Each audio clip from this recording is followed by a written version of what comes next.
Vincent on. You guys might already know who he is, but Travis, you want to just hop on and give a quick introduction? Yeah, thanks for having me on. Yes, sir. Yeah, so I've thanks to my good boy Mike Irvling, best friend of mine, got into the industry probably like almost 4 years ago now. And it was honestly the best decision I ever made. So, I mean, it's a roller coaster. There's some ups and downs for sure. But there's nothing like insurance to me. I can make my own schedule. I've never worked a job where you could be like financially in trouble and then a week later it's like I'm good, I'm back. You know what I mean? So yeah, it's been a blessing. And yeah, I'm not really talented. I just try to really work hard, be grateful, and yeah, hopefully I can kind of help somebody today on what I'm doing with these leads here through Strong Point. So 100%. Yeah, thank you. Because I remember when I first got in, watched a lot of your training videos, and you still hop on with me and do a bunch of training. So I appreciate you for doing that. It definitely helps going down the line. yeah. I'm excited about this one because one, for new agents to get into something that's a little bit, lower on the price for them to see success, immediately when they get in. And then two, for, existing agents, I'm also looking to supplement with a cheaper lead as well. So seeing the results of this, I think I started with the intro ones, which, they were just getting it going. So now coming into the more updated ones, out of the last, what was it, out of the last 100 you bought, you closed six of them? Yeah, right. Yeah. Out of 100, it was like, yeah, six closes. So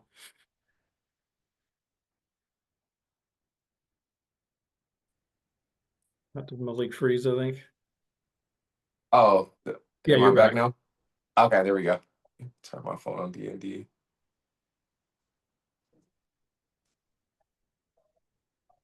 Okay, I think that might have did. I just turned my phone on D&D. So yeah, you closed six out of the last 100. And what's the current price pointer? They're coming in around $2.50 or $3. Yeah, it was like $2.50, like Mike said, but I think they're going to be like $3 because they're working on, getting feedback and trying to make the lead better as well. So, but you can probably Okay, expect about like $3 per lead at this point. So if you get like 100, you're only going to spend like $300 for like 100 leads, which is release. gold Okay, for sure. okay. And then how is the do they start the same day that you grab them, or how does the campaign work with those ones? So at least when I get them, they usually come in a lot quicker than my mortgage. My mortgage sometimes it's different every week, right? There's some weeks with Strong Point Mortgage where I'll get them like all in 24 hours. I'm like, oh great. So I'll just start dialing through them. And there's other weeks like, but they don't even fill my first lead order before my second lead order is like going through the next week. So it's Right. like again, I'm not the lead vendor. I know they go through things with Facebook. But at Right. least for these leads, the beta ones, the final expense, I typically will get them all within like a day or two. Okay. So I usually get them like I think 2 days is the longest I've had to wait for them. Okay. So about 2 days, perfect. And then state wise, how many states do you have? A bunch of states in there? Is that why they're coming in pretty quickly? Yeah, so that's a good point Okay. too, Malik. So I would definitely would recommend that you get a lot of states because I'm licensed in Okay. like 45 states. So I think that definitely helps. Okay. If you're only licensed in like maybe one or two, I mean, that could definitely slow things down. Okay. What I do like about Strong Point is they'll even tell you like what the hot states are to Right. focus on. But yeah, for me, I mean, if once you get a handful of states, like more than five, really, like usually the lead Mhm. flow is pretty good. Okay. So I'm sure that gives you more than enough people to call. So you have the mortgage coming in, you also have the final expense, and then you have do you have mailers coming in too? Yeah, I still Yeah. run. I'm still a dinosaur. I still run the proven leads from way back in there. I just never have dropped those counties. Okay. So between like the traditional mailers I've had for like 4 years now, the Strong Point mortgage, the Strong Point final expense, and then I always count annual reviews. It's a free lead for me, but that's also a Mhm. lead. So that's really, I guess those are the four lead sources that I'm running at this point. Okay. That's a great mix up there. Okay. So that's final expense. And then, I know their internet. Would you say, for getting into them, give yourself at least a hundred pack for coming into the to live? Okay, at least Yeah, at least yeah, I hundred think stores. because with these, what I find, Malik, is like the more at bats you have, the better. Because I'm Mhm. a big believer, like yes, it's a numbers game. It's also a skills game. I follow a lot of Jeremy Lee Minor, and like the better you get at your skill, the better Yeah. you're going to be anyway. So I don't want to be confused and say it's all just a numbers game. But what I have noticed with these leads, there's a lot of leads that just never picked up the phone. You will get some turn downs on it, right? Because at the end of the day, it's a final expense. It's an internet lead. Right. And a little bit different than the mortgage, right? Which is why I think it's priced the right way, right? The mortgage leads are pretty expensive because, if I get 25 leads, like there's a good chance I'll get a hold of maybe around close to half, and everybody that I talk to knows what this is and they want to talk. Yep. Whereas with final expense, the vast majority either don't answer or sometimes they'll give you a little pushback, which, Mhm. I'll kind of explain, I think, why you're getting pushback and how to kind of overcome that. But I definitely think, if you bought 25 of these leads, you're not going to have the same type of success if you buy 25 of their mortgage. But if Mhm. you buy 100, there's a good shot that you're going to have some pretty good success with that. Okay, so 100%. And then coming into it, are you using your personal line, or I forgot what you said last time. You have states already ready to go when you're calling for okay. Yeah, Okay. yeah. I usually, in order to call out, because I have so many states, like I wouldn't mind using my personal line, but for me, it's like I'm limited because I'm up in the Northeast. I'm up in New Hampshire. So if I call New Hampshire, I'm good. If I call Massachusetts, people answer Maine, Vermont. But like Hmm. once I get like south of Massachusetts, like for me anyway, I get a lot of no answers if I try to use my 603. So that's why I use two apps. I use Sideline, and Okay. then there's another app called Burner. Okay. Burner's pretty cool. So they're different, and I use them for two different reasons. But Sideline, they only give you one number for like $15 a month, but you can change the number every day. So that's Okay. helpful.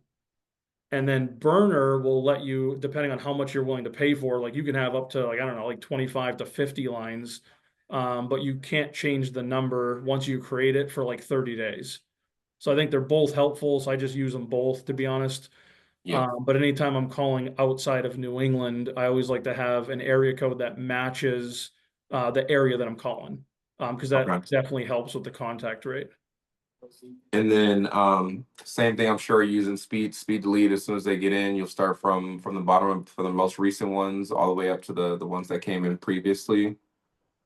I actually go top to bottom. Top to bottom. Okay. Yeah, so the way I do it, like if I ordered 100 leads, whatever that first lead is way at the top of the page, I just start there and start working my way down. Okay. And my reasoning behind that is I do agree speed delete is key, right? The longer you let Mhm. it set, the harder it is for them to answer, or it's not top of mind anymore, so the interest level goes down. But I also think the other way, that if I start from the bottom, work my way up, by the time I get to the top, those leads I feel like are colder. Yeah. So I always feel like I'd rather start at the top while they're warm. And then by the time I get to the bottom ones, maybe they're not red hot, but they're still warm. I don't know. It's kind of goofy thinking, but that's the way I see it. I like that. So that's always what I do. Always call, I always look at the top of my list. Any lead that I haven't ever called yet always gets called first. And I Hmm. just work my way down. And then if I run out, then I'll usually circle back and hit them a second and maybe even a third time. But I'm Okay. always calling the new leads first, no matter what. Okay. So you'll dial through one by one, and then whoever you haven't talked to, you'll go back up the pack and do the same exact thing. Yeah, only if I don't Okay. have any new leads in, like meaning like if I got through All right. all 100 and I have no new leads to call, well then if I'm Mhm. still in my office and it's still dial time, I'll just go back to the next, I guess, lead that Um, I haven't called a second time through. And I'll okay. color coordinate it because it helps me understand like where I left off. So obviously a new lead is white, right? Because like I've never colored it at all. It's just like it's coming onto the lead page. Mhm. If I dialed through it once, I'll usually mark it like either like beige or like a light orange, and that just Okay. mentally tells me that I've triple dialed it one time and sent a text message, but no response. If I'm going through a second time and they still don't answer, I'll usually mark it yet like dark yellow, so it like Mhm. really jumps out at me. And then I usually if I've triple dialed it a third time, if they don't answer after that, to me that's a dead lead, time to move on forever. I'll just mark it gray.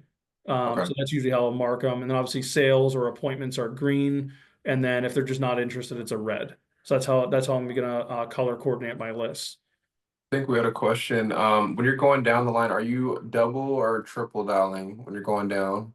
Yeah, I always triple dial. I always Okay. triple dial and then send a text message. Okay. So triple dial. That's what I was gonna ask. The text message that you send your credibility beforehand before you give them a call. So with these, a With little these bit ones. different. Okay. Is what I learned. So with the mortgage leads, I always send my credentials right off the rip, and then Hmm. and that's kind of like my opener, right? I basically say like, "Hey, this is Travis. I'm getting back to you about the form that you filled out online regarding Right. mortgage protection." And then I let them know that, "Hey, I just sent over my credentials. Did you receive that?" That's kind of the first Hmm. time I'm asking them a question on the mortgage side. What I Gotcha. learned though with the final expense is what I was running into a lot of is when I was doing the same thing, like sending the credentials. A lot Hmm. of the times when I ask the question, "Hey, did you receive my credentials?" A lot of times they would instantly say, "I didn't fill out any form, not interested, don't know what you're talking about." And then before I could respond, they'd hang up. So I tweaked it a little bit. So now what I do for the final expense is I just triple dial them. Once they answer, I'm still going to introduce myself. Hey, this is Travis, getting Hmm. back to you about the form that you filled out online, looking for, final expense or life insurance. And then instead I'll say, I have your address as, and I'll read them back their address. What I love about these leads is I actually already have their home address. So if the first thing I'm asking the client is like, "Hey, I have your address as this," it's very rare that they say, "Hey, I didn't fill out the form," or "I'm not interested," because like I already have your address. And so Right. then they just confirm, "Yeah, that's my address," and they may have a question or two, but I found that's a much better in to get the client to stay on the line. I'm just basically buying myself time so I Yeah. can start to get into it. Okay, is there anything else that's different that comes on? Well, of course, not the mortgage information, but does it come with beneficiary on there as well as the address? Yeah, so for them, there's no beneficiary. So the difference is you'll get first, last name, phone number, you'll get their email, and then you'll get their full address and zip code. So that's what's Okay, coming with these leads. So I just use the address as my opener just to get them to kind of put the guard down and talk to me for a second. I like that. Okay, And then once I've asked them, "Hey," and I always say, I don't say, "Hey, is your address?" I always say, "You put down your address as," and then I read it to them. That way, it's like, "Hey, look, you're the one that put down the address for me," so I'm just yep, confirming it. And then once they've confirmed it, then I'll ask the question, "Okay," and then, "Hey, look, God forbid, when you do pass away, who would the beneficiary be? Like, who are you looking to protect?" like I that. basically go address first, and then secondary is like, okay, let's start talking about the person you were thinking about, which is why you filled out the form. Gotcha. I like that. Okay, and we'll get into the script in just a second, guys. I saw. Do you have a dedicated script for these leads? So funny story is like I don't have like a written out script. I'll kind of Okay. get into like what I'm saying verbatim. So Okay. that way, and maybe I'll take some time too with Mike and get one on paper. Okay. But it's a lot shorter than my typical mortgage script. Like Right. I almost feel like it's order taken. I'm just kind of right into it. Okay. I like that. And then I'm assuming you're one call closing these out. Oh yeah, Yeah. 100%. Yeah. Yeah. Okay. Even worse than the mortgage, I really struggle on getting them to show to the appointments for whatever reason. So it's Okay. like if I get them on the phone, very important that I can try to keep them on and get the deal done. Gotcha. I think you have one more question. Let's see. Oh, Bill said, have you tried to email them? It comes with their email. Yeah, Bill, I've never tried to email him. I think that's a great addition to add in. Just Mhm. full transparency, I just haven't had the time to email each one. But I think if there's a way, and I'm sure there is, by the way, that if we can set up a drip campaign using their email, I think that's huge because you'll have some that'll respond to text, others will respond to email. But yeah, I just haven't had time to actually. I don't have a system to drip on them just quite yet, and I haven't had time to do that. Right. That's perfect. So let's and you guys can keep putting your question. We just got another one, and then we'll run through some of the intro and kind of set the table. I'm sure it's a lot shorter than the mortgage. Let me see. Oh, how are you handling? How are you handling different names from what was put in? Are you seeing much of that now? Or are people putting like random names in the submission form box? On these, not so much. I get that a Okay, lot with good. a mortgage, because sometimes like the spouse will fill it out for the other one. And then Hmm. sometimes you can find that out like by either looking at the email or like the No. beneficiary name. What's Hmm. interesting with these is like I think out of the 100 leads that I just recently ran, I think only one had the wrong name, and that was like a spouse doing it for the husband. But everyone else, it's they're the person. And my assumption there is I do talk to a lot of single people too, right? Either widowed, single, just living on their own. So I think that's Right. the advantage too. Which by the way, I always, I pitch one-leggers anyway, but for those who don't like to pitch one-leggers, I think there's another advantage is you don't got to worry about dealing with one-leggers because most of the time with these leads, at least what I found is again, they're either single or widowed. So like you can just kind of talk to the person that filled it out. I didn't even think about that. So one leggers are okay. So I got a couple more in here. Oh, Justin said he had 3 out of the 10. That's why he asked. Also a question, what are your favorite carriers to use for final expense? So honestly, Foresters, and it's for the simple Me too. fact that hey, they're gonna try to pay me a bonus and they're Yep. super lenient. So Forester's a big one. Yep. I like to use Mutual of Omaha as well. Hmm. Corebridge is great. Not only they're obviously they got guaranteed if you have to, but even their simplified is super lenient. So, and then Yep. American Home Life. I think those are my top ones. Me American too. Home Life, Mutual of Omaha, Corebridge, and Foresters. Go for the bonus, guys. Let me see.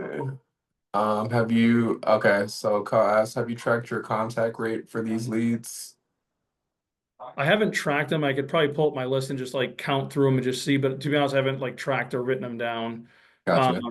Like I said, there's a lot of no answers, but I think that's pretty typical for like an internet lead, is what I find anyway. I think so. 6 out of 100, that's a pretty darn good ratio. Yeah, six closes, and obviously I had some turn downs in there, but Hmm. Okay, spam through burner. Maybe Bill had a couple spam through burners, an issue with these. Oh, because the elderly got spooked easily. Okay, so yeah, we can try out a couple of these sideline. I just got on to Kixie, which is awesome. So if you guys haven't tried out Kixie, it'll basically call them their area code if you want to try that one out. Richard asked, what is your, I guess for the final expense leads, what is your average AP? yeah, so great question there. So with these, Richard, the AP is much smaller. Just full Mhm. transparency. Like I would think. It's funny because I'm at my first 5 deals I closed like added up to like 1,000 AP, and then my sixth one was like 2,700. Uh, But yeah, so it sounded like in my head I was like, wow, these are, I'm not getting a lot of AP out of it, right? But again, I only paid like less than $300 for 100 leads. So even if I didn't close the sixth one, I mean, I like 3, 4x my money just right there. And so that's when the light bulb clicked for me. I was like, wait a second. So if I'm a newer agent or if I'm a veteran agent and I'm just looking to get more contacts for again not spending a ton of money, like this is gold to me. Because again, if you can spend $300 and let's say I only made 1,000, that's a profit of $700. And if I do that every week, that starts to really that snowballs in a good way. quick. We had a couple questions regarding the script for like burial cremation. So let's pivot really quick, Travis, and let's maybe do the intro with the role play and then see how kind of you're setting the table with that. Okay. So I got ring ring. Yep, hello? Hey Malik. Yep. Hey Malik, it's Travis Vincent. Okay. Yeah, I was getting back to you about the form that you filled out online, looking Mhm. for information on life insurance. Now you put down your address as 123 Main Street in Manchester, New Hampshire. Is that correct? Yeah, that's correct. Okay, perfect. All right. And then God forbid, Malik, when you do pass away, who are you looking to cover? Like who's the beneficiary? So that would be my daughter. She's currently 18. Okay, she's currently 18. And Mhm. is she still living in the household with you? She is still living in the household with me as well. Okay, gotcha. Okay. So Malik, so I'm just the underwriter that got assigned to your case. I'm also a broker. So what that means, Malik, is I work with 30 different companies here in the state of New Hampshire. So I'm kind of like your one-stop shop. Really simple here. Here's what I'm going to do today. I'm going to ask a couple of minutes of health questions just to see what you're medically eligible for, and then a couple of minutes of financial questions to make sure that we're realistically fitting something within the budget. Gotcha. Based on how you answer the questions, I should be able to run through a few different options. Now, Malik, I have no loyalty over one company over the other. I'm simply going to look for the one that's going to offer you the best rate that would likely approve you. Does that make sense? Yeah, that's making sense so far. Okay, perfect. So, Malik, just so I can get started here, what's your date of birth? So And that's you're how I'm in. so one question I saw in the chat and that's fire. Okay, so you're getting right into it.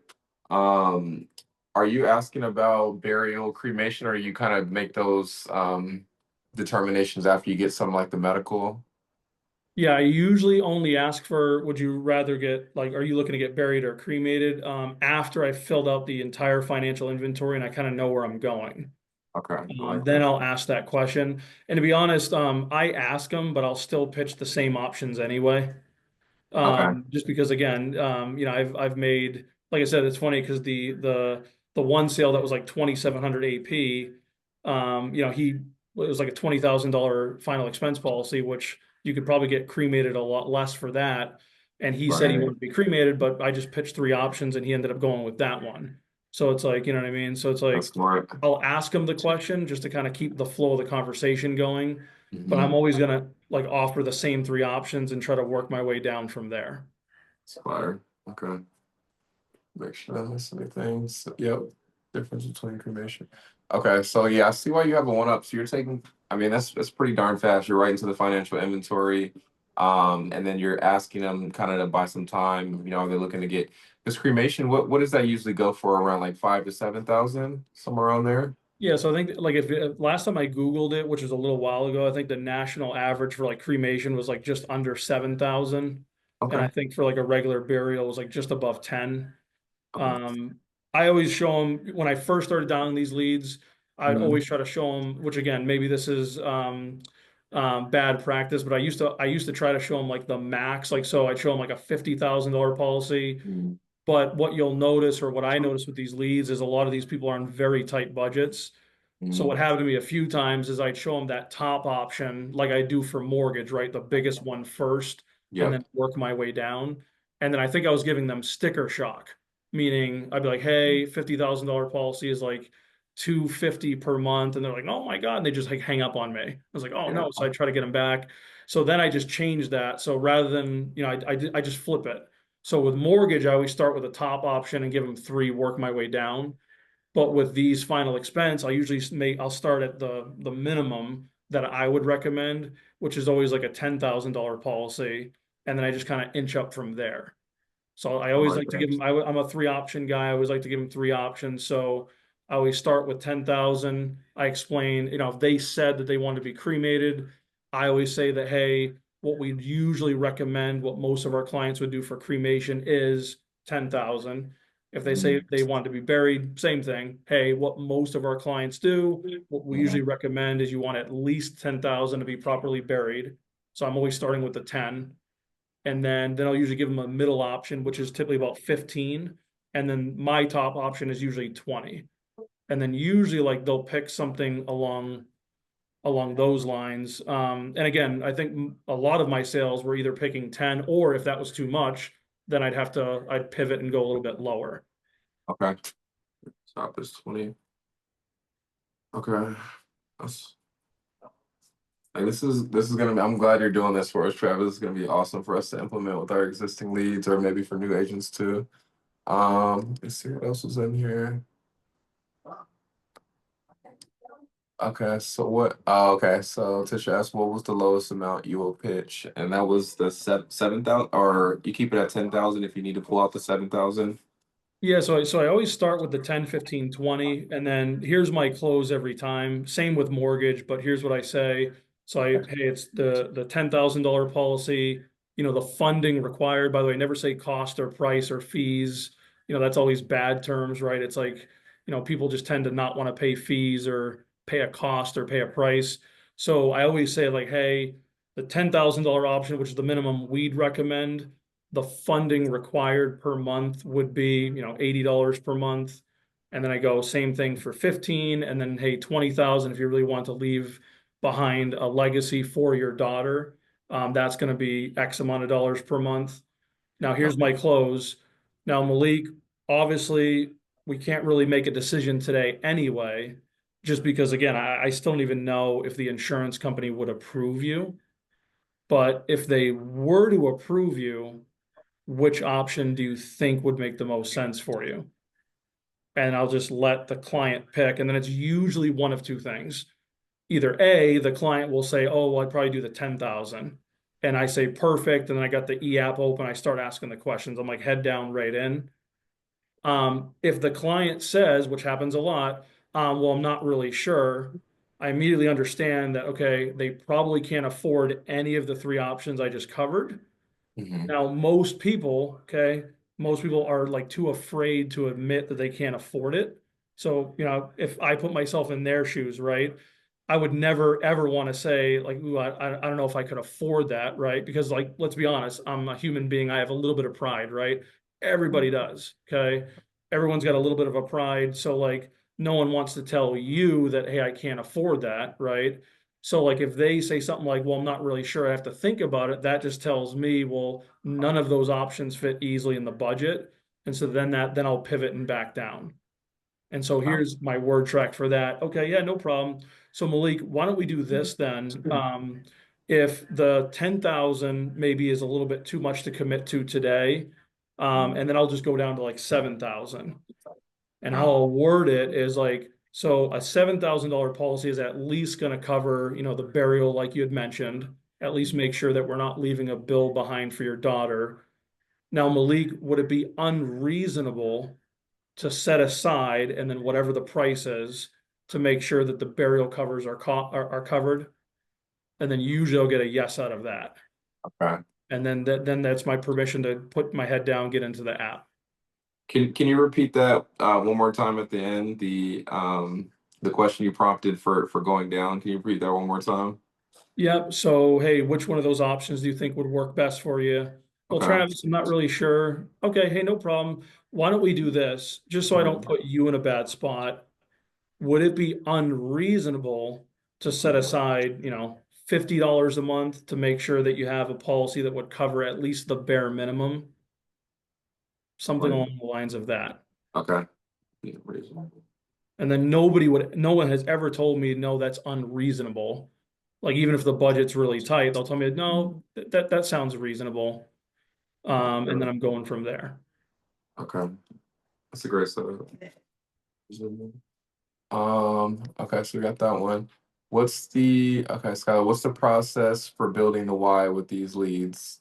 Are you going to existing coverage, kind of, who they're looking to protect, what they have in place now? Is it pretty much the same as like the mortgage, or is there anything different there? Yeah, it's very similar. I think the difference is when Okay. you're dealing with a mortgage lead, like the reason why they filled out the form is because they wanted to make sure that when they died, who they leave the house to, like they don't have this big mortgage, right? Mhm. Whereas when it comes to final expense, it's very similar, but they just wanted to make sure that their beneficiary doesn't have to come out of pocket to pay for funeral expenses or go do a GoFundMe. So when you're trying to build the why, like it's not a bad idea to kind of circle back and just repeat back that what they said they wanted. So, sometimes I'll say things like, okay, so my guess is Malik, you just wanted to make sure that when you do pass away, that Mhm. your daughter didn't have to do a GoFundMe or figure out coming out of pocket on how she's covering the funeral. I mean, am I right on that? And then they That's usually correct. always agree with me there. Or a perfect one at the very start when I asked you, Malik, like, hey, is your daughter, she living at home with you? I always ask that for everyone. Mhm. Many times you'll get a client that says, oh no, she's out of state. And so now there's another why that I need to cover because look, the importance of getting this coverage is not only just to cover you for burial, but we need to make sure that your daughter's got travel expenses to make sure that she can come out, when you do pass away and take Right. care of everything. So that's really the biggest I think you'll find with final expense. You're just trying to make sure that their beneficiary is not leaving, or they're not leaving the beneficiary footing the bill. Right. Mhm. Okay. That's fine. Another big one too that I will mention too, because I'll run into this a lot as well. Sometimes, let's say I get through that initial intro, Hmm. and sometimes a big objection you'll get is like, well, I already have a policy. They'll say something along the lines of that. So then I was like, okay, perfect. So Malik, now are you looking to add coverage to what you already have, or are you just searching to see if maybe there's a better rate out there? And if they're looking to add, perfect. Okay, so let's find out how much coverage you have and how much you need. Hmm. And a lot of times, most of the time, they'll be like, well, I just wanted to make sure that, I wanted to see what else is out there. And hey, that makes sense. I mean, in today's age with inflation, definitely makes sense that we don't want to be paying more for something than we have to. So, Yep. hey, my job is really simple, Malik. As a broker in the state, I work with 30 different companies.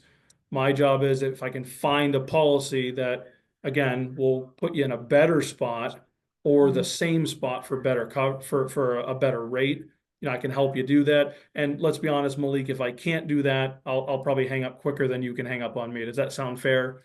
So that's how I'll handle the objections. Like, hey, I already took care of it. I already have a policy. And Yep. again, I'll just look to see if I can replace it. If I can ethically, I'm absolutely going to. Hmm. If I can't, well, then I'll probably just move on to the next lead. That's good. Okay. I got that. Okay. For the leads, which carrier have you written the most? I think he went over Foresters, Mood, Corebridge, and AHL as well. Do you get a lot of direct express card for SSI? Like, wanting to use that to pay for the policy? Oh yeah, that's another good one. So I do you will run to that a lot more than with mortgage. Okay. Oh, and this is a big one too. So with my mortgage, like I got used to like never post dating because I just, again, I believe that hey, if you can get the payment gone within a day or two, post date opens up the door to chargebacks, right? However, I think with final expense, a lot of times they're living literally paycheck to paycheck. Like when their social security comes in, they pay all the bills and then boom, they have nothing left. So one thing that I have learned with final expense, it is actually important to make sure that you line up when the charge comes out with their social security. Right. Otherwise, again, I had to do that with my first couple of sales. I had to call them back because the funds weren't there, right? I didn't post date it, right? Because I was in the practice of, hey, it's going to come out within 48 hours. They were okay with that. Well, unfortunately, the bank was not okay with it, right? So then I had to call them back, and we had to, in essence, like fix the issue there. So what I've been doing is now with every single one of these leads, when I get to the payment info, I always Mhm. ask them, okay, perfect. And Malik, when do you normally get your Social Security every month? And Mhm. then once they tell me, and by the way, I'll ask this after I ask for the banking info or the direct express card info. I always Okay. ask for that info first. And then once I have it, then I'll ask them, like, hey, when do you normally get, your Social Security every month? They Mhm. tell me, okay, perfect. So the reason why I ask Malik is the way the insurance company will do this is if they approve you, they're Mhm. going to try to line up the payment with your Social Security to make sure that we're not putting you in a bad spot. So I just explain it just like that. I like that. Okay. Yeah. For direct, I haven't ran into that much. What carriers do you use for like direct express cards? So Corebridge does Direct Express. Okay. Honestly, that's usually my go-to. When I hear Direct Express, I just go to Corebridge because they'll Yep. do it. I'm not sure if Foresters does. Moo does not. Okay. I don't believe AHL does. Oh, Sika does. Okay, that's good to know. I You haven't good? even used Okay. Sika yet, but that's good to know. So I know Okay. there's a few that do, but usually my go-to is Corebridge when I hear Direct Express. Okay. That's perfect. Both are just other.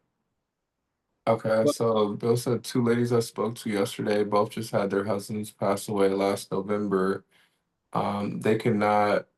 what is that one call closed? But I have appointments with both today. These clients do understand the seriousness of this. So, Bill, what happened? So you try to one call close them, and then you had to book the appointment, and one of them ended up passing. Or if you No, if you're both of their husbands, two different clients, had passed oh away in November. And of course, both were, I tried to one call close on both, but they were extremely busy or whatever, still dealing with things. So I was mhm, able to set appointments. Um, but yeah, when you get these clients, they do understand, like I said, the seriousness of this, what we're talking to them about. mhm. So That's powerful. That's powerful. I remember when that happened to me the first time, and I like it made me just take it a lot more serious, and also build my sense of urgency.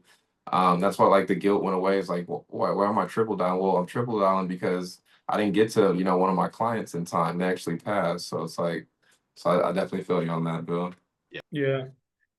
Yeah, and I think the other thing with triple dialing too, like so a lot of people nowadays, like like with my iPhone, right? If someone calls me from an unknown number, my iPhone sometimes will send it straight to voicemail. So Hmm. the way phones are now, they do that. But what's interesting is if you double dial or triple dial someone, sometimes even if they have their phone on do not disturb or if the number got automatically blocked, it'll go through the second or third time because it's almost like the phone carrier thinks it's an emergency. So sometimes like you may have triple dialed it, but the client only got called like once, maybe twice.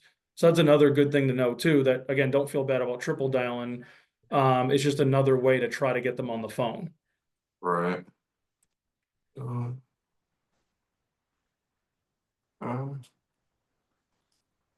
um, anything else, guys? This has been more than helpful. I'm ready to give them a try. Like I said, Travis finding holes in the matrix, 100%. Yeah, you gotta, you gotta be able to like, slapping those bullets off. So Hey, Travis. Tisha. Oh, go ahead. Sorry. Oh yeah, I just had a question. Mhm. Yeah, it seems like if you had six closings out of 100 leads and you had some turn downs, I mean your contact ratio had to be at like at least 10 to 15% easily. yeah, I would agree with Have that. you, I mean, obviously you know how to close. Have you tried following up with some of those people that were turn downs like later in the process, like maybe like a week later or something, and seeing like, hey, how you still doing? You know?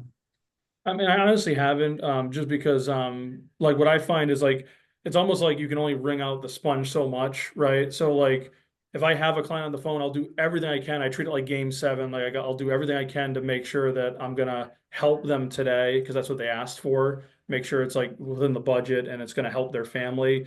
But like the way I see it is like if someone turns me down, and this is kind of funny, but the way I think is like, okay, if anyone ever called behind me, like they ain't ever getting that one because I did everything I could, not in a rude way, but I just did everything I could to make sure that they were, they got insurance. And so to answer your question, I never follow up with turn downs. I just, I feel like it's more of a waste of time. I'd rather, call like the next new lead, the next new opportunity. And so again, I always end the calls professionally, meaning they have my contact info. So if they ever do change their mind or need my help, like they always know they can contact me. But just so you're aware, like that rarely happens. Like I usually don't have someone that turns me down that then says, "Hey, wait, Travis, actually, I thought about it. I'd like your help now." I mean, in 4 years, I mean, I don't know, maybe it's happened once, right? It's like super rare. So I usually just don't call back the turn downs. It's crazy. Just interesting. Appreciate it. Mhm. Yeah, Hey same Travis, on my end too. Oh, sorry, go ahead. I just had a quick question. Hi guys. Please. Hi. Quick question on how you pitch. I know you said 10, 15, 20. Um, and I know I love what you said about quoting them like the travel expenses if, the beneficiary's out of state. Do you use anything else? Like something I've been using is like, it'll cover flowers and it'll cover food and it'll cover like pay time off for the beneficiary. Like, do you use any of that or what do you recommend? So I haven't used that. I like what you said there though about time off of work. So that's probably something I'll use right after this call because that's actually a really good one that people don't think of. Yeah, for me, I usually am just talking about like the funeral expenses, the travel cost, and then I am going to add in the time off of work because that's huge. Some people don't have paid time off of work, so but yeah, I haven't like got into the details on like flowers and stuff like that. Not saying that's a bad idea. I just that's not my style. Gotcha. Okay. Appreciate it. Actually really good. I like that. Let me see. Okay, yeah, Tisha, yeah, he's triple dialing all the way through on the first attempt. Yeah. Um, okay, so I think okay, so you missed this first part, Justin. You send the credentials first before the dial. No, not for the mortgage, or not for the final expense ones, correct? You don't send the credentials over. You try to get them on the phone first. Right. So for the Mhm. for the final expense, again, my opening is like, hey, you put down your address as this, is that correct? And then I go right to the beneficiary. For the final expense leads, I don't send them my credentials until we're getting into an e-app. And usually I'll send it like right before I ask them for their social. Because that's like that's the first hurdle that we have to get through, right? That people sometimes get weary of. So basically imagine that. So I'll like when I get into the e-app, and I think every application is different, but I'll use Mutual of Omaha as an example. Like once you get the first last name, date of birth, the next question is the social. So I already have their first and last name. I also have their date of birth because we did that in the financial inventory. So usually if I'm putting my head down and opening an e-app, I'll shoot them over my credentials right there. And I'll say, okay, perfect. So, hey, real quick, before I get too far ahead of myself, Malik, I just sent you a text message that had my credentials on there. You should have both a picture of my face and my insurance license. Would you mind taking a minute? Did you receive that? And if they don't receive text, I'll send it in an email, but I make sure they have it. And then once they say yes and they've confirmed, perfect. Just wanted to make sure the state actually does require that I send that over to you. That way, while even way after I'm off the phone with you, you have a copy for your records and you know who you spoke to. Now, Malik, as a reminder, and then I get into why I need the social. As a reminder, non-medical, they're not going to send out a doctor, but they are going to be looking into your medical records. Now, how they do that, Malik, is by using your social. So go ahead with your social. And the fact that they just saw my credentials like a second ago, it's like almost like impossible. They usually never ever say, well, I don't want to give you that. It's like a perfect segue in. They get my credentials, get the explanation why I'm about to ask for the social, and then I just say, hey, go ahead with your social. And then it usually just flows right in. And then I'm on to the next question on the e-application. It's fine. Let me see. So yeah, answer that one. I think you just went over that. Yeah, so he'll go over that right before the e-app. Um, okay, okay, yes, it should be Plan Right. Do you use Plan Right for Foresters and Living Promise for Moo? Yep. Yeah, Or do you use other products? Yeah, he went over Corebridge as well as American Home Life as well. yeah.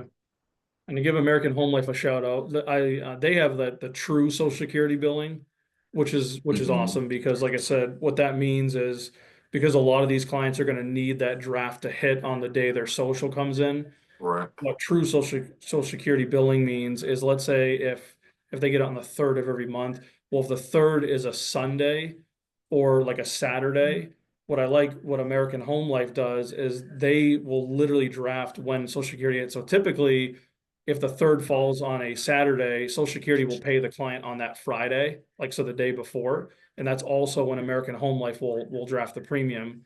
And then if it's a Sunday, usually that the funds hit on a Monday. And same thing, American Home Life is on top of that. So I like using them for that simple fact there too. For these type of leads, like they're going to line up and make sure that the premiums are taken out on time. That's clutch. Let me see, what is a good way to, okay, so I think you might have just went over this one. What is a good way to explain why you need their social? Yeah. So you drop that right after you send over the your license. Yeah, and I'll kind of say the full word track and take my time Okay. on it just so you guys have it. So Okay. here's how I do it.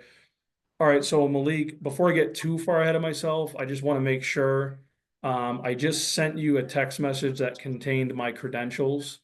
You should have received my insurance license and a picture of my face. Did you receive that? Yeah, I think that just came through. Okay, perfect. Yeah, please hang on to that. The state actually does require that I send those over to you. Mhm. That way you have a copy for your records. Even after we're off the phone, you know who you spoke to. Okay. Now, Malik, as a reminder, all these programs are non-medical, Mhm. meaning they're not going to be sending out a doctor or a nurse to do a full physical. They actually stopped doing it that way thanks to COVID. But how they do it now is they look all through your medical records. So they'll see the heart attack that you went through, back in 2022. They'll also see all the list of medications that you've taken in the past 10 years. And then usually it'll take them a few days up to a week to decide on an approval based on that info. Now, how they're going to pull your medical records is they do that by using your social. So go ahead with your social, and that's my word track there. I like that setup. Yeah, I doubt you get any denies at that point. They're like probably spit it out right on the spot. Yeah, it's usually really easy at that point. Make sure I didn't miss anything. Guys, anything else? Travis, what do you, if you triple dial, and if people are a little like hostile when you get rid on the, like, why'd you triple dial me? How do you kind of diffuse that? Yeah, so I always play dumb. I always say like, "Oh, I'm so sorry." On my end, at the first two times it says called failed. I didn't realize it was going through, and then I just pick up wherever I was trying to lead them, and that tends to diffuse them. Love it. So again, totally playing dumb there, but it works like 10 out of 10. Yeah, I think that's important because I think getting a hold of these are obviously half the battle. So I Yeah. think triple dialing and then having that like that word track right there diffuses it and allows you to push through. So Yeah. I'm so sorry, Mike. I didn't realize on my end it was saying call failed, so I didn't even realize it was going through. But hey, since I have you, I'm actually getting back to you, and I'm right in. love it. What objections are you getting and how do you kind of handle them? Like a lot of my agents I hear like not interested. I didn't fill that out. How do you kind of like get past that first initial like doorkeeper Yeah, I objection? think so. The biggest objections, the first biggest objection I used to get was like I didn't fill that out, but I kind of squashed that by changing my intro and letting them know like, hey, I have your address as. So I think the other two ones that you get a ton is I'm not interested, or sometimes I already have a policy. And either way, the response is the same. Perfect, Mike. That's actually exactly why I called. And then I just continue. So like if you told me I'm not interested, I'm like, perfect. That's actually exactly why I called. So my job, and I just start explaining who I am, and then get into the, hey, who are you looking to protect? Who's your beneficiary? And if they say they already have a policy, perfect. That's exactly why I called. My job as a broker in the state is I start explaining that, hey, represent all these companies. My job is to make sure that you're not overpaying for your insurance. And then I get into like trying to replace something if I can. Love it. But as goofy as it sounds, that's exactly why I'm calling. It's like a pattern interrupt. And most people stop, like, wait, what does he mean by that? Right? Because they haven't heard that before. And it just buys me time to get into my next sentence. That's really good. Like almost every time that they've kind of like had that happen and you're able to get past that first objection, whether they say I never filled that out, and you can ask them get to the point where you can ask them a question, they never even bring up that they like never filled it out. They're like, well, how Right. much is it? Right? And they start like going through that, like because they know they Yeah. filled it out like less than 24 hours ago. Yeah.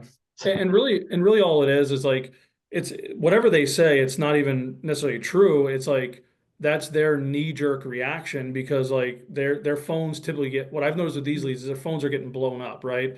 They're senior citizens, they're sitting online just filling out forms like nonstop. And when you fill out forms, like people are going to call you for whatever, right? So it's like that's just their human nature, my guard's up trying to protect myself. So if you're able to get past that, like I said, it's almost like once you get through that first objection, it's like order taken. Now at this point, unlike mortgage, I have my challenges. Can I find something that they're healthy enough to qualify for? And can I find something that they can realistically afford and it'll stay on the books? So that's really the biggest challenge once you get really good at just kind of brushing past their initial like coming at you. I had one lady that she was so quick with me. I got on the phone, tried to like get through my, hey, I have your address as, and she was just yelling, right? She was like, you guys have spoken to me like 6 times. I don't need Medicare. I'm all set, blah, blah, blah. And she hangs up. And I was like, wait, Medicare? So I just called her right back. I just immediately called her right back. She picks up again. I was like, hey, there must be a misunderstanding. I'm not with Medicare. I'm an individual life insurance agent. You filled out a form and I just started explaining it. And then her guard like melted. And then I was able to end up helping her with a policy. And that one kind of taught me a lesson, like, hey, again, she had no idea who I was when she's saying, I'm not interested, stop calling me. So if you can get through their initial objection, a lot of these people definitely, again, they definitely filled it out. They want the help. And I feel like it's my job to get them the coverage that they're looking for. So, don't be deterred by like what they say initially. Love it. Mike, you put the link in the chat. I think I saw it. Okay, I see it in here. Yeah, I can repost it again Okay. at the bottom for everyone because it's not on their website. Okay. Yet. It's still in beta. That's why they're doing it for a discount right now too. Perfect. Jared was saying. Core beta. Okay, that's strong point. Perfect. So we got the information in here for these leads, guys. And we'll have this posted in the training channel and Discord by the end of the day. So if you guys want to run this back, I'll definitely run it back and just kind of go over Travis's World Talk. It's pretty darn similar to the MP. So like this is like lighting my eyes up, like seeing the price point of these, and like, of course they're internet leads, so buy at least 100 of them, and then go from there. It's definitely going to be a great entry point for new agents, for existing agents to supplement that with what you already have. It's not that big of a change for us. So thank you, Travis, for taking the time and walking us through this. It's definitely been amazing. Yeah, absolutely. Yeah, happy to be on. And yeah, last thing I'll say, just to give like Strong Point a shout out. One thing I do love about that company is they're like really good with feedback. Like, sometimes like, if I tell them like, hey, this wasn't good, this could be improved on. What I really like about them is that they'll take your feedback and try to improve the lead experience for the agent. So like they just get better over time because even years ago, their mortgage leads, right? Like they needed improvements. And, I was one, and I'm sure you, Malik, and Mike, we've all kind of given them feedback and they've made adjustments to their mortgage. And the final expense is the same way. Like I've already seen a difference on when I first started trying them like a month ago to where they're at now, and only because, like I said, I provided feedback. So definitely, if you have an opinion, definitely, mention it to Strong Point, leave some comments for them because they'll definitely look into it for sure. All right, you guys. Thank you guys for hopping in. This will be posted in Discord probably by the end of the day, so you guys can watch this one back, and then we'll see you guys next Tuesday. Appreciate it, guys. Yeah, go crush the dial.